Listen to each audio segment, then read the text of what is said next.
Hey guys, good evening to all. Welcome back to my channel. My name is Vikramaditya Kher.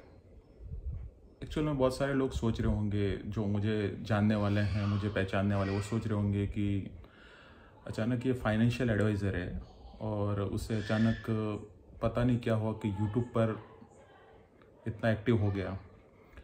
Actual में ये है कि मैंने थोड़े दिनों पहले सोचा था कुछ अलग काम करा जाए, कुछ अलग काम किया जाए जिससे कि मुझे थोड़ा चेंज मिले. और हर कोई चाहता है कि अपनी लाइफ में थोड़ा चेंजेस हो. तो मैंने भी सोचा कि अब बाकी तो हम कुछ नहीं कर सकता, हम ट्रैवल तो करते हैं एक्चुअल में, तो हम कुछ ना कुछ करके अपनी लाइफ में चेंजेस लाएं. अब तक तो ठीक है, प्रेजेंट में मैं क्या हूँ वो तो लगभग सब जानते हैं, लेकिन पास्ट में क्या था वो भी सबको मालूम होना चाहिए. तो मेरी जर्नी है 3 जनवरी 1986 से चालू होती है. रीज़न ये कि उस दिन मैं पैदा हुआ था. इसके बाद में मैंने पढ़ाई की वगैरह जो भी है सब जो हर कोई करता है. तो लगभग मैंने 2005-06 में एक जॉब स्टार्ट किया. 5-6 होगा लगभग, हाँ 2005-06 में मैंने अपना जॉब स्टार्ट किया. तो मेरी सैलरी थी लगभग 1800 रुपये. अब 1800 रुपये में क्या है कि मैंने 1 महीना नौकरी की. मेरे पहचान वाले हैं, मेरे भैया हैं, उन्होंने मुझे जॉब पे रखा था. तो 1800 का मुझे नौकरी मिला. इसके बाद में थोड़े दिनों तक मैं ऐसे ही घूमता रहा नौकरी छोड़ने के बाद में. फिर एक ब्रदर है मेरे बॉम्बे वाले, उन्होंने मुझे इरकॉन इंटरनेशनल में मेरे को जॉब ऑफ़र किया. तो वहाँ पे लगभग मेरा 3000 रुपीज़ सैलरी था. तो मुझे वहाँ पे बॉम्बे सूट नहीं हुआ, तो मैंने 1 महीने में वो नौकरी भी छोड़ दी.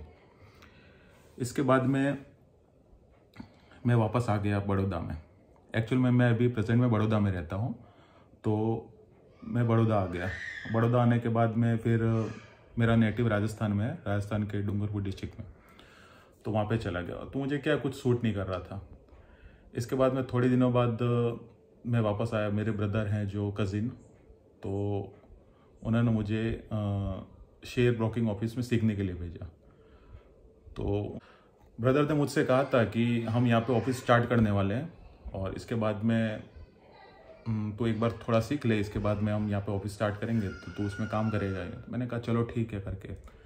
फिर उनका ऑफिस का आइडिया थोड़ा पोस्टपोन हो गया. तो मैं जहाँ पे सीखने जाता था वहीं जॉब करने लग गया. वहाँ पे लगभग मेरी 2000 रुपये सैलरी थी. तो लगभग 1 साल तक वहाँ पे जॉब की मैंने. फिर इसके बाद में 2007 में ये मैंने थोड़ा क्या है कि मुझे ऐसा अंदेशा हुआ कि मैं कुछ शेयर मार्केट में फाइनेंशियल एडवाइज़र बन सकता हूँ. तो मैंने एज ए फाइनेंशियल एडवाइज़र अपना थोड़ा काम स्टार्ट किया. तो I think I got approx 20,000 rupees profit that month, first month. तो मुझे लगा ये तो बहुत अच्छा है, कहाँ 2000 और कहाँ 3-4 हज़ार. तो मैं ब्रदर के यहाँ उससे पहले क्या ब्रदर के वहाँ पे भी ऑफिस खुल गई थी. तो वहाँ पे भी मैं थोड़े दिनों तक रहा, लगभग 6-7 महीने मैंने जॉब की. इसके बाद में वहाँ से मैंने कहा मैं अपना काम कर रहा हूँ, तो मैंने वहाँ से छोड़ दिया. इसके बाद में ये सब मैं मोबाइल के सारे ही करने लग गया और थोड़ा बहुत मैं अर्निंग करने लगा. इसके बाद में धीरे धीरे मेरा काम अच्छा होता गया. लगभग 5 डिजिट में मेरा हो गया जो मेरा अर्निंग है. अब ये अर्निंग करने के बाद में मेरी फैमिली को तो पता ही नहीं था कि मैं इतना अर्न कर रहा हूँ, जो मुझे पैसा मिल रहा है वगैरह जो भी है. तो वहाँ पे क्या है, थोड़ा मेरा पढ़ाई का बाकी था. तो वहाँ पे मैंने प्राइवेट एग्ज़ाम दी राजस्थान में. और घर में पापा को नहीं, मम्मी को नहीं, किसी को मालूम नहीं था कि मैं इतना अर्निंग कर रहा हूँ. खाली मेरे जीजा जी हैं, उनको थोड़ा बहुत मालूम था. इसके बाद में मैं बड़ौदा आ गया. तो फादर ने बोला कि तुम कहीं जॉब कर लेना करके. तो मैं यहाँ पे आया. फिर मैंने ICICI का जो शेयर ब्रोकिंग का है वहाँ पे मैंने जॉब किया 1 महीना. वहाँ पे मेरी 6000 सैलरी रखी. उस टाइम मैं लगभग 40 to 50,000 अर्न कर रहा था मंथली. तो इसके बाद में मैं वहाँ पे यहाँ लगभग मैं जीजा जी के यहाँ पे रहता. मेरा कोई घर वगैरह यहाँ पे था नहीं. तो मैंने सोचा अब क्या करना रहा करके. तो जीजा जी के यहाँ से मैं जॉब जाता था. लगभग 10-12 किलोमीटर होगी यहाँ से जॉब. तो वहाँ पे एक्चुअल में क्या हुआ कि मैं एक दिन बड़ौदा के डेपो में बस से उतर रहा था. तो अचानक मेरा एक रिलेटिव है वो मुझे मिला. तो रिलेटिव ने मुझे कहा कि तू कहाँ काम करता है? मैंने कहा मैं तो समा रोड पे काम करता हूँ। तो वो भी वहीं पे रहता था। तो क्या ये ऑफिस तो मैंने देखा हुआ है। मैंने कहा चलो ठीक है, तूने देखा हुआ है तो ठीक है। तो मुझे बोला तेरी सैलरी कितनी है? मैंने कहा 6000 रुपीज़ मेरी सैलरी है। उस टाइम में 40-50,000 अर्न करता था, लेकिन सैलरी पूछी तो मैंने कहा 6000 है। तो उसने मुझे बोला कि हम दोनों साथ साथ में पढ़ते थे। मैंने कहा हाँ। तू कितना होशियार था, मैं कितना बैल था, और तेरे कितने अच्छे परसेंटेज आते थे, मेरे तो इतने लो आते थे, मैं फेल भी हुआ, ये हुआ, सब हुआ। वो बात करने लगा। तो फिर मुझे बोला मेरी पहले ही सैलरी आई है, तो उसमें मैंने फ्रिज खरीदा, दूसरी में मैंने क्या बोलते हैं कबाड़ खरीदा, तीसरी में मैंने अभी गाड़ी खरीदी, अब मैं ये खरीदने वाला, वो खरीदने वाला।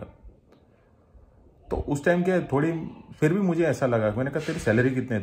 उसने मुझे बोला 30-40,000। मैंने कहा तू एक काम कर, मैंने कहा ये 6000 वाले तो मैं उस टाइम देखो मुझे बड़े 40-50,000 अर्न करता, लेकिन मुझे उस बिज़नेस पे थोड़ा ट्रस्ट कम था कि मैं इतना आगे जाके मैं इतना सक्सेस हासिल कर लूँगा। तो मैंने ऐसा सोचा कि क्यों ना अगर मुझे कहीं पे लगा दे तो ठीक रहेगा। मैंने कहा तू मुझे कहीं लगा दे। तो उसने कहा मैं देखता हूँ करके। फिर मैं वहाँ पे जॉब करने लगा ICICI में थोड़े दिन। एक वो मैं जहाँ भी मैंने जॉब की वहाँ पे लगभग 1 महीना है कि मैं टिकता ही नहीं था जॉब के लिए। फिर क्या हुआ कि वहाँ पे मेरा काम भी करता था, और वहाँ पे क्या 1 लाख रुपए की ब्रोकरेज का टारगेट वगैरह देते थे। तो मुझसे टारगेट हुआ नहीं। तो वहाँ पे जो ऑनर था उसने मुझे बोला कि एक काम करो। उसने मुझे काम करते हुए देख लिया, तो मुझे बोला या तो आप अपना काम करो या हमारा काम करो। मैंने कहा आपका काम आपको मुबारक, हम तो अपना काम करेंगे करके। तो वहाँ से मैंने रिज़ाइन कर दिया। इसके बाद में जब फादर को पता चला राजस्थान में, तो फादर ने मुझे तो फ़ोन नहीं किया, जिया जी को फ़ोन किया कि ये तो कुछ करेगा नहीं, ये तो नालायक है, ये ऐसा है वैसा है करके, ये तो सर पे पड़ा हुआ है हमारे, ये कुछ करेगा नहीं। तो बहुत सारी बातें की फादर ने। मुझे भी कहा तू कुछ नहीं करेगा। मैंने कहा देखो मैं अपना देख लूँगा और आप मेरी चिंता नहीं करें करके। तो जीजा जी ने मेरे हुनर को देखा, उन्होंने बोला कि मेरे पास में कंप्यूटर वगैरह है तो ये देख ले करके। तो फिर इसके बाद में मैंने स्टार्ट किया अपना काम, और लगभग आप जो भी देख रहे हैं वो हो रहा है अभी। इसके बाद में मैंने लगभग 2010 तक अच्छा अर्निंग किया। इसके बाद में 2010 के एंडिंग में क्या हुआ कि मैं जो वेबसाइट रन कर रहा था वो वेबसाइट किसी ने हैक कर ली, तो मेरा पूरा बिजनेस लॉस हो गया। फिर लगभग 2011 के स्टार्टिंग में मैंने सोचा कि अब क्या करना चाहिए। तो मैं पहले स्टॉक मार्केट का एडवाइज़र था। इसके बाद में मैंने सोचा कि अब मैं MCX के बारे में कुछ जानता नहीं था। तो मेरे फ्रेंड्स 1-2 वगैरह जो MCX में डील करते थे, तो मैंने सोचा उनसे बात करो, लेकिन मैंने उनसे बात नहीं की। तो मेरा एक कस्टमर था, उसने मुझे एडवाइस दिया कि आप एक काम करो, आप MCX में एंट्री ले लो। तो मैंने कहा चलो ठीक है करके। तो मैंने MCX में एंट्री ले ली। अब उस टाइम मेरे पास में अकाउंट की भी शॉर्टेज थी, बैंक अकाउंट भी कम थे मेरे पास में, नहीं के बराबर। अब हम क्या अलग अलग नामों से 2-3 वेबसाइट रन करते थे। तो हम क्या सरनेम को अलग सरनेम चाहिए होती थी हमारी। तो किसी में खैर लगाए, किसी में कुछ लगाए, किसी में कुछ लगाए, तो वो चलते थे। हम तो सब खैर ही हैं, तो वो चलेगा नहीं। तो फिर हमने सोचा कि अब क्या करना रहा। तो हमने क्या किया कि मैंने कहा कि आप एक काम करो, मैं क्लाइंट को तो जानता नहीं था, फेस टू फेस तो नहीं जानता था, उसका एड्रेस वगैरह तो मेरे पास में था थोड़ा। तो मैंने कहा आपके अकाउंट में करता हूँ करके। तो लगभग 40,000 रुपीज़ उनके अकाउंट में आए होंगे। तो मैंने बोला कि आप एक काम करो, मुझे थोड़ा रिटर्न कर दो यूँ। तो उन्होंने मुझे साफ साफ मना कर दिया। 40,000 रुपये वो मेरे खा गए, लेकिन कुछ नहीं, कुछ मुझे सिखा के तो गए कि आप 40,000 रुपये में आप ये काम कर सकते हो। मैंने समझ लो मैंने फीस चुकाई MCX सीखने के लिए, वो मैं मेंटेलिटी रखता हूँ। इसके बाद में हाँ, अब ये तो चलो बातें हो गई जॉब की। एक्चुअल में जब ट्रैवलिंग का पैशन मेरा कब से चालू हुआ?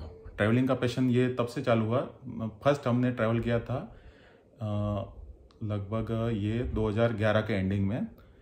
मेरा फ्रेंड अरुण करके मेरा फ्रेंड है वो, और एक दूसरा मेरा फ्रेंड है प्रकाश। हम तीनों अचानक, उससे पहले तो हमने कभी ट्रैवल किया ही नहीं था, समझ लो ना, कहीं पे भी नहीं गए थे, बड़ौदा से बाहर ज़्यादा कहीं गए ही नहीं थे। तो हमने सोचा कि हम ट्रैवल कर लिया जाए करके। तो अचानक से हमारा दिल्ली का प्लान बना। तो हम तीनों जन दिल्ली गए। अचानक, कोई बुकिंग वुकिंग कुछ नहीं, जैसे बंदर लटक के जाते उसी तरह से हम लटक के चले गए। दिल्ली में हमको इतना ठगा कि अब बात ही मत पूछो। यानी 10 की चीज़ हमको 100 में दे दी, 100 की चीज़ हमको 500 में दी, 500 की चीज़ हमको 5000 में तक में चिपका दी। लगभग हम 80,000 से लगभग $1 लाख तक का हम धुआं निकाल के वहाँ से आए। फिर हमने सोचा कि कई बार हमने वहाँ से कुछ नहीं तो एक सीख ली कि अगर कहीं पे भी जाते हो तो आपको सोच समझ के करना चाहिए क्योंकि वहाँ पे बहुत सारे ठग होते हैं और वो आपकी फिराक में रहते हैं कि कौन आए हमारे जाल में फंसे करके। फिर हमसे वहाँ से रिटर्न हो गए। इसके बाद में हम ज़्यादा कहीं गए नहीं। इसके बाद में 2013 में मैंने अपनी कार ले ली, स्विफ्ट डिज़ायर VDI मॉडल था मेरा। तो लगभग 6-7 महीने हमने चलाई, 25,000 किलोमीटर चली होगी। इसके बाद में एक्सीडेंट हो गया उसका, तो वो टोटल लॉस में चले गई। तो उस टाइम फैमिली टूर करते थे, थोड़ा बहुत आगे पीछे जाना, इधर उधर जाना, 100, 200, 300, 400 किलोमीटर के तक, यानी सिर्फ फैमिली, बाकी कोई नहीं, ये मंदिर के दर्शन वगैरह।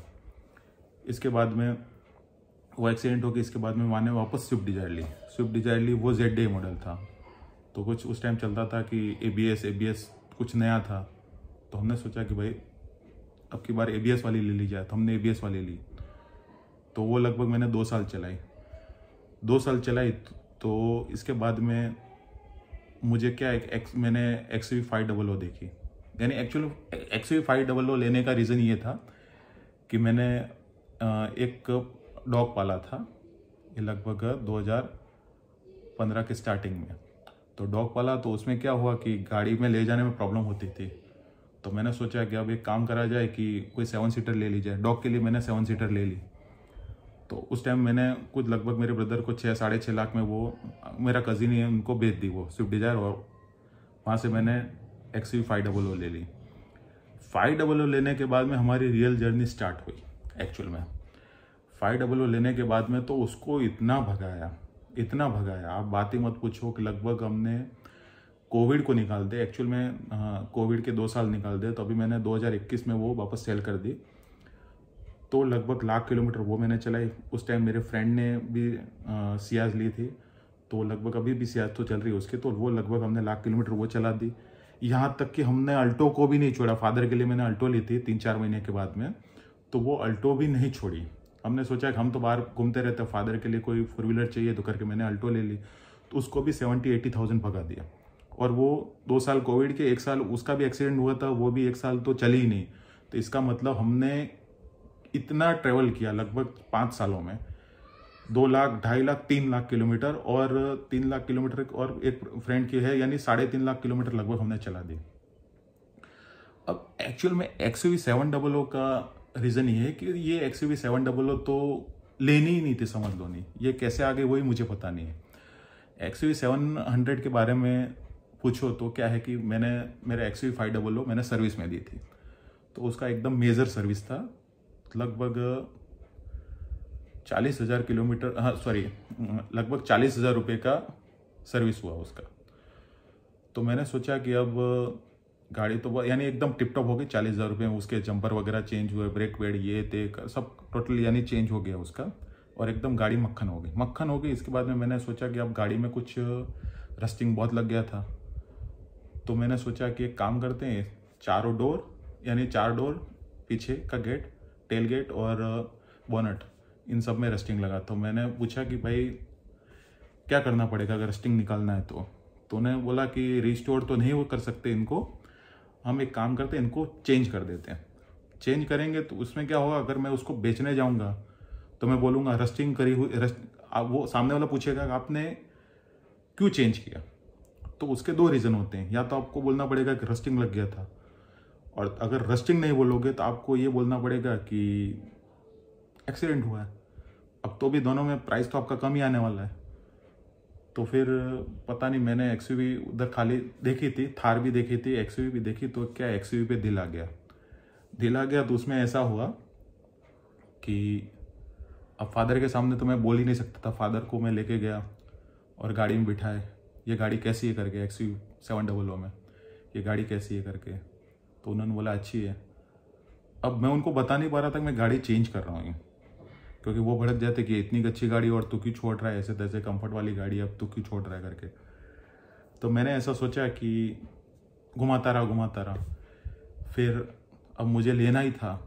एक्चुअल में मैं 500 भी चला सकता था, लेकिन रस्टिंग तो एक बहाना था। तो मैंने क्या सोचा कि अब एक काम करा जाए कि रस्टिंग के बहाने इसको बेच देते हैं करके। तो मैंने उसको सेल करने के लिए सोचा। तो अलग अलग जो कार डीलर होते हैं और जो कार परचेस करते हैं, पुरानी कार में डील करते हैं, तो उनको पूछा। तो कोई मुझे बोल रहा है कि 3.5 लाख आएंगे, कोई 3 लाख, कोई इतना, कोई उतना, सब बोल रहा है। तो मेरा तो मन हट गया कि मैंने कहा इतनी महंगी गाड़ी मैंने लगभग 16.5 लाख में उठाई थी। एक्सट्रीम था जो एक्सक्लूसिव था। तो मैंने कहा ये तो 16.5 लाख की उठाई थी, अब इसका इतना कम आ रहा तो मैं कैसे करूँ। तो फिर मुझे OLX ऑटो से अच्छी डील मिल गई। लगभग वहाँ पे मैंने 7.5 लाख में वो गाड़ी बेच दी। वो बात अलग है, OLX ऑटो ने वापस उस गाड़ी को लगभग 3.5 लाख में बेची। लगभग मेरी गाड़ी पे उन्होंने लगभग 4 लाख का लॉस किया, बोलो।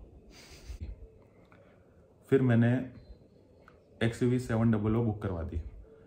अब क्या हुआ, उसी बीच मैंने अपनी फादर की सेफ्टी भी सोची। उनका पहले एक्सीडेंट हुआ था अल्टो में। तो मैंने सोचा कि एक काम करते हैं, हम चेंज कर देते हैं और कुछ 5 स्टार रेटिंग वाली देखते हैं करके। तो मेरे भांजे ने बोला कि मामा टाटा पंच ले लो करके।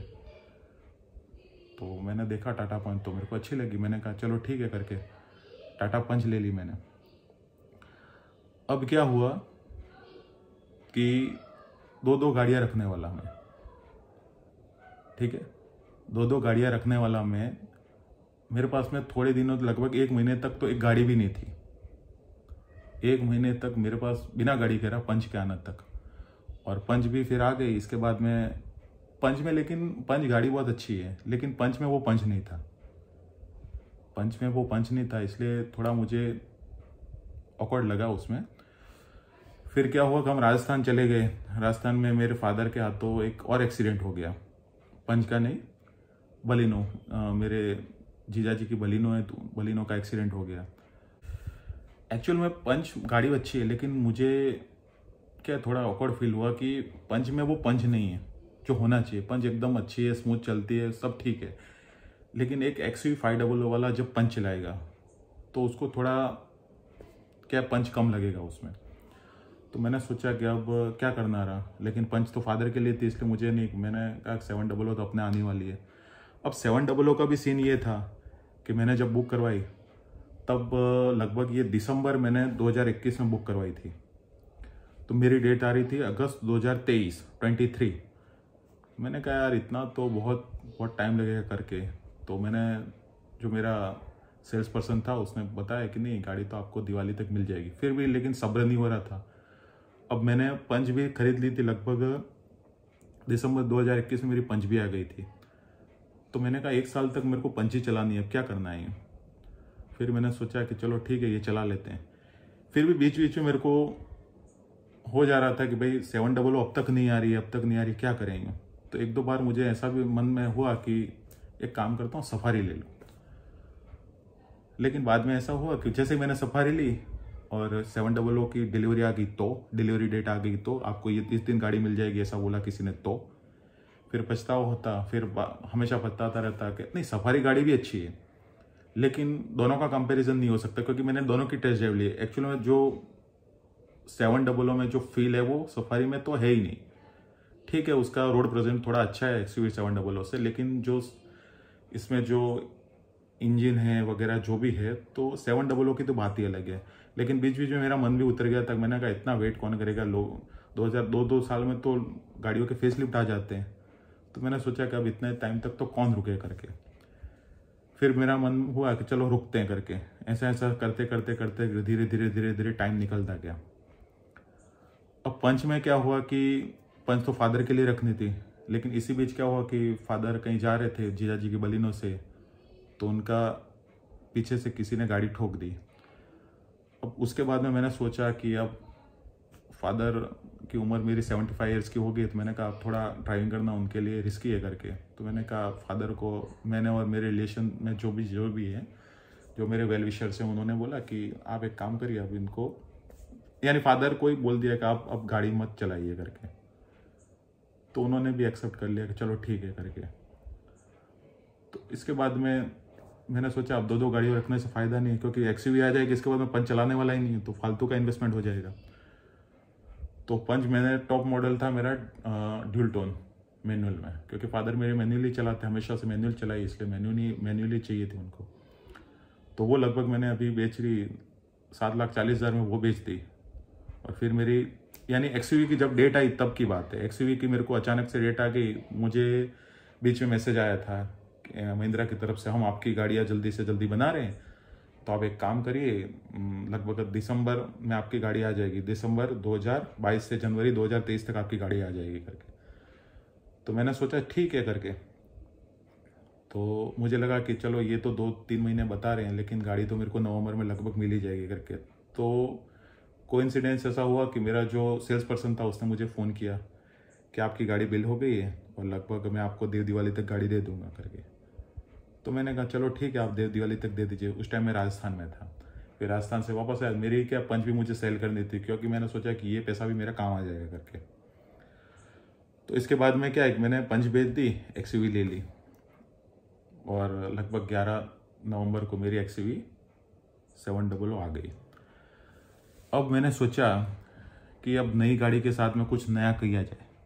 ठीक है, नया किया जाए। वैसे हम ट्रैवलिंग तो करते ही थे पहले से, अब इतनी गाड़ी चला रहे हैं तो वीडियो बनाने में क्या है, और कुछ अलग करने के लिए हमको मिल जाएगा, कुछ नई एक्टिविटी कर सकेंगे, कुछ नया सीख सकते हैं, लोग क्या करते हैं क्या नहीं करते हैं। एक्चुअली मेरा सिस्टम ऐसा है कि मैं ज़्यादा किसी से बात नहीं करता हूँ। पहली बार जब मैं जो भैया ने मेरे को जहाँ पे सीखने के लिए भेजा था, मैंने बताया था अभी बीच में, तो वहाँ पे लगभग वहाँ की जो क्या बोलते हैं, जो मेरे कलीग थे, उनसे लगभग 6 महीने बाद में, यानी फीमेल कलीग की बात कर रहा हूँ, फीमेल कलीग से मैंने लगभग 6-7 महीने के बाद में बात की। और 6-7 महीने में एक कलीग से बात की, तब उन्होंने फीमेल कलीग से बात की, तब उन्होंने बताया कि आपके मुंह में जीभ है क्या ये। अब मैं क्या किसी से बात करता ही नहीं, एक्चुअल में बात नहीं करता हूँ। मेरे फैमिली वाले बोलते हैं ना तो फ़ोन करता है, ना बात करता है, ना कुछ नहीं करके। अब मेरी आदत ही नहीं है बात करने की। तो अभी मैं जो कर रहा हूँ, अभी मैं ये जो कैमरा टॉक कर रहा हूँ, कैमरे पे बात कर रहा हूँ, तो ये भी बहुत बार हिचकिचाहट होती है एक्चुअल में मुझे। और आप ऐसा सोच रहे होंगे कि अटक अटक के क्यों बोलता है बीच बीच में, तो ठीक है, अभी मैं फ्लो में नहीं हूँ, धीरे धीरे आ भी रहा हूँ, लेकिन मुझे पता है कि मैं फ्लो में आऊँगा। ठीक है, और मैं अच्छे अच्छे वीडियोस बनाऊँगा। और मेरा देखो, मैं वेल सेट हूँ, ऐसा नहीं है कि मुझे वीडियो से बहुत ज़्यादा अर्निंग करनी है या मैं इसके भरोसे हूँ, ऐसा नहीं है। आज तक जो भी मैंने किया है, ठीक है ना, मेरी जो वेबसाइट रनिंग होती है, जो मैंने फाइनेंशियल एडवाइजर, उसके दम पे ही किया है। ठीक है ना, अभी मैं वेल सेट हूँ। मैंने सोचा कि कुछ इसके साथ साथ कुछ अलग एक्टिविटी कर ली जाए तो कैसा रहेगा करके, तो मैंने स्टार्ट किया। यूट्यूब पे सक्सेस होना इतना आसान भी नहीं और इतना मुश्किल भी नहीं। अगर आपका कंटेंट अच्छा रहा तो आप ऑटोमेटिकली सक्सेस हो जाओगे, बराबर। आपको कुछ करने की जरूरत नहीं है।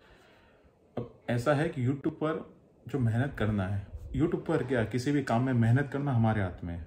जैसे कृष्ण भगवान कहते हैं, गीता में कहा है, कर्म करते रहो, फल की इच्छा मत करो। अगर आप कर्म करते रहोगे और फल की इच्छा नहीं करोगे तो ऑटोमेटिकली फल तो मिलने ही वाला है।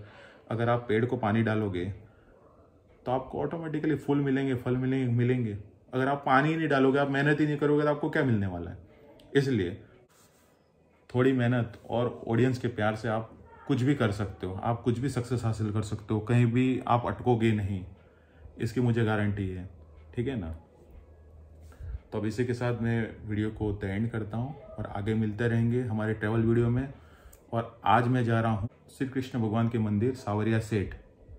ठीक है, तो सावरिया सेठ में इसलिए जा रहा हूँ क्योंकि इसके बाद में मैं ट्रैवलिंग जो ब्लॉग होंगे वो अपलोड करूँगा, क्योंकि पहले काम भगवान के दर्शन, इसके बाद में सब कुछ काम। ठीक है ना, चलो बाय बाय, मिलते हैं अगले ब्लॉग में। Thank you, good night.